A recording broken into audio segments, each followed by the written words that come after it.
Hi, how are you? Welcome to the Etiqueta e Protocolo channel. I'm Juliana Santiago, and in today's video, I'm going to talk a little more about types of conversations you should have with people you aren't close to.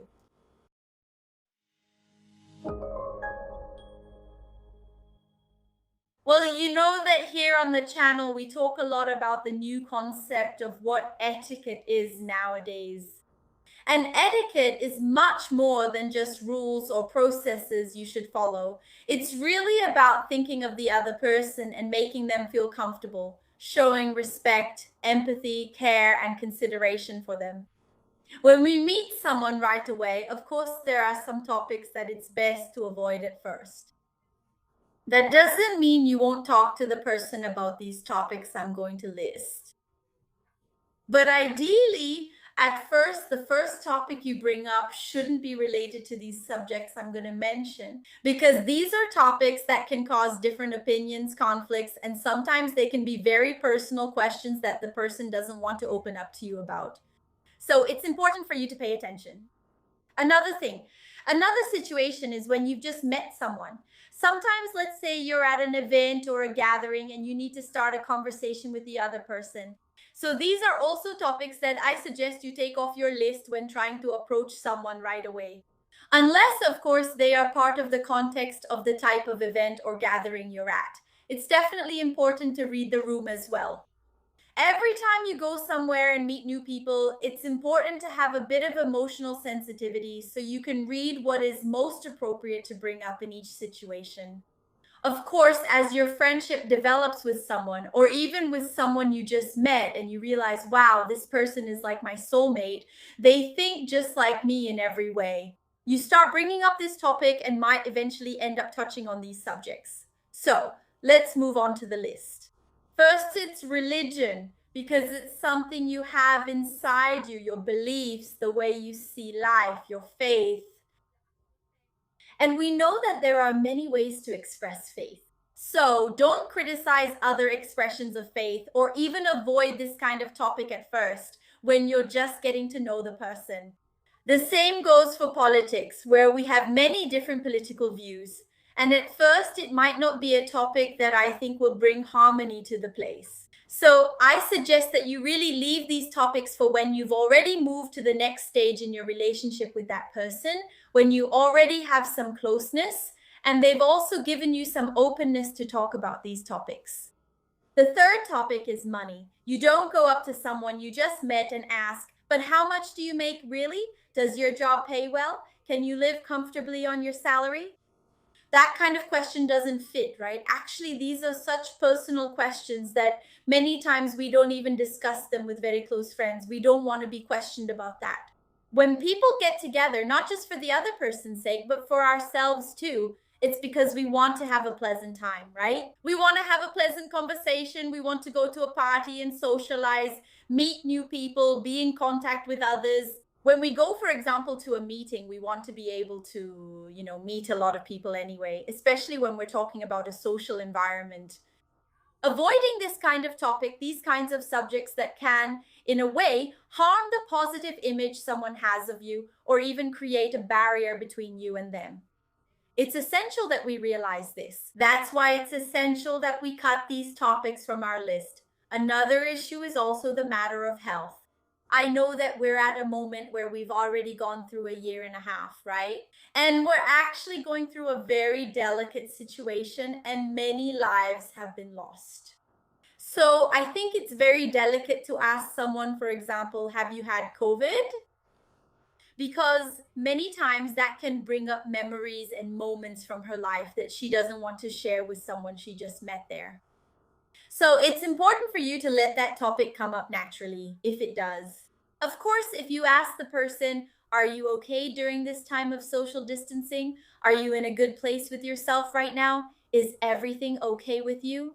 Yes, it can be an effective question, but I also don't recommend it for the first contact with someone when you're just starting a conversation with them. So, these topics related to health and also to family, it's important for us to pay attention to them. Family is also something that's very delicate, especially at this time when we've lost so many lives. Many times you ask someone you haven't seen in a long time. And your father? Then the person replies, my father passed away. So it's something that you bring up to the person, a memory that can be negative, and then that moment just ends, right? That conversation that was going so well, so pleasant, that really nice environment where the person often went to forget a pain ends up being linked to that new moment and bringing it all back to them. So I think it's important for us to avoid that. The fifth topic I wanted to bring up for you, these five are, for me, the most important ones that we should avoid in a first conversation. Personal matters, so very intimate things. For example, you don't start talking to someone and in a first conversation ask about that person's sex life. You don't go around asking about, very intimate matters unless that environment is meant for talking about that subject, right?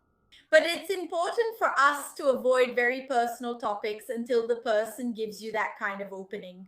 You don't meet someone and start asking if they're married. If you don't know if they don't happen to be wearing a ring or anything like that, don't ask the question. Let her be the one to signal and mention it first. And she'll only mention it if she feels comfortable with you. It's good for us to observe and have this sensitivity so we can analyze these topics. And by avoiding those topics, we can create a much more positive atmosphere. And then we can really build and nurture that friendship. And then as time goes by, as the friendship evolves, you might end up bringing up these kinds of topics with your friends. But then you might ask me, Juliana, okay, I get that I can't talk about this topic and I agree with you. But now you've left me with nothing to talk about. So, what should I ask and talk about with people I've just met? Well, the first thing is news, right? So, for example, right now, I'm recording this video in August of 2021. Yes, so we're in the middle of the Olympics. A really nice topic is to talk about Brazil's results in the Olympics. We can talk about women in the Olympics. So, these are news topics that aren't controversial. It's news that everyone is happy to share in a way, so this is an appropriate topic. Other news, for example, did you see that there's going to be a wine festival here in Belo Horizonte? Do you like wine? You've already started a conversation with that person. You've already asked them about a preference, which is a light preference, a simple one, a hobby that many times the person may or may not have. Then the person might say to you, no, I don't like wine. Then you can ask, really? Do you enjoy any kind of drink? And then the person might say, I really like coffee. Do you like it? Then I say, wow, I love coffee. What's your favorite? You've already brought up a new topic. The most important thing when we're starting a conversation with someone, and what I see that a lot of people have trouble with, is that people get too focused on what the first topic they're going to introduce will be. But it's important for you to realize that in a conversation, the first sentence you say, the other person will forget it in seconds because you'll both already be engaged in a much more pleasant conversation. For example, when you go up to someone at an event you want to meet, you want to introduce yourself and start a conversation.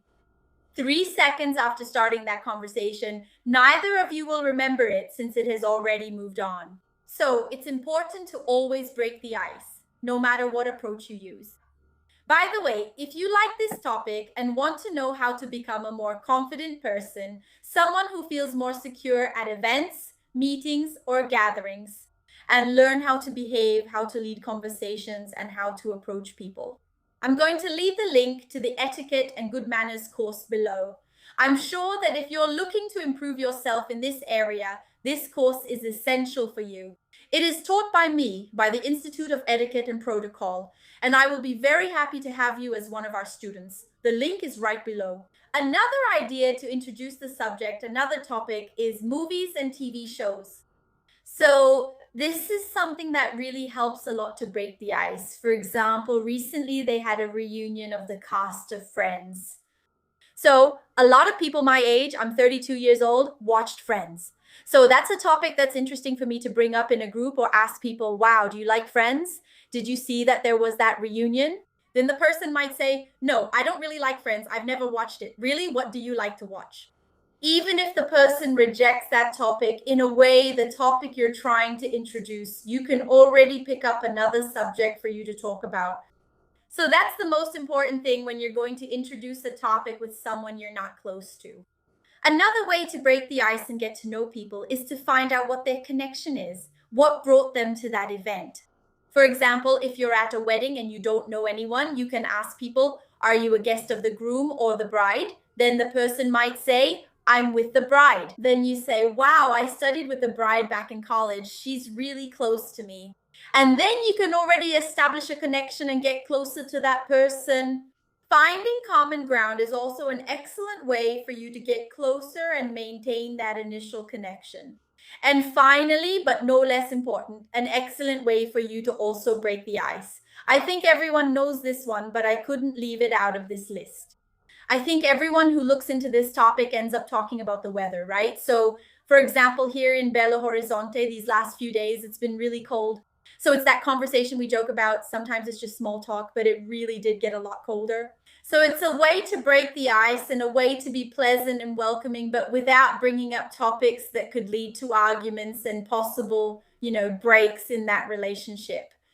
So I'm sure if you use the tips and the topics you should avoid and how to introduce new topics, everything I talked about in this video, I'm sure your relationships from now on will be completely different and you'll already know how to handle yourself at other events. And really, talking to people is a very precious gift, especially listening to people while we're talking to them, isn't it?